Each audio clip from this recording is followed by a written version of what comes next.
তিনি সূক্ষ্মদর্শী, সব জানতা। পৃথিবীর কোন চোখ ওনারা দেখতে পায় না, কিন্তু তার চোখ সবাইরে দেখে। চিল্লায় বলেন তো তিনি কে? সব তিনি দেখতে পান, সব তিনি শুনতে পান। সাত আকাশের উপর সিদরাতুল মুনতাহা, তার উপরে আল্লাহর আরশ, তার উপরে আল্লাহর কুরসি, সেখানে আল্লাহ তাআলা সমাসীন।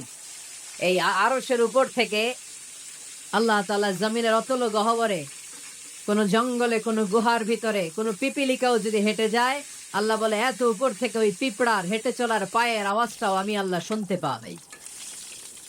এজন্য কেউ যেটা শোনে না শোনে কে?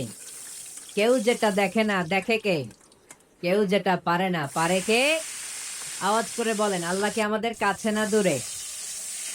আমার বাবা মা আমার যত কাছে, তার চাইতো আমার বেশি কাছের কে?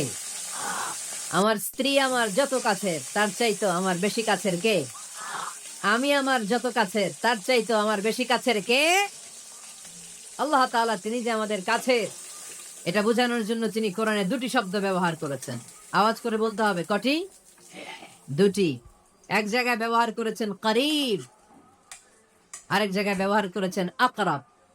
রব্বুল আলামিন বলেন, وَإِذَا سَأَلَكَ عِبَادِي عَنِّي فَإِنِّي قَرِيبٌ أُجِيبُ دَعْوَةَ الدَّاعِ إِذَا دَعَانِ فَلْيَسْتَجِيبُوا لِي وَلْيُؤْمِنُوا بِي لَعَلَّهُمْ يَرْشُدُونَ। রব্বুল আলামিন বলেন, নবী হে, আমার বান্দারা যখন তোমাকে জিজ্ঞেস করে আমি কোথায়, তুমি বলে দাও ইন্নী করিব, আমি কাছে। আল্লাহু আকবার, তিনি কাছে। আল্লাহর হাবিব সাল্লাল্লাহু আলাইহি ইসলামকে আল্লাহ কমান্ড দিলেন, আপনি বলে দেন, যখনই উম্মতেরা জিজ্ঞেস করবে আল্লাহ কোথায়, আমি কোথায়, আপনি বলে দেন ফা ইন্নী করিব, আমি কাছে। আরেক জায়গায় আল্লাহ ব্যবহার করলেন আকরাব, কাছে না।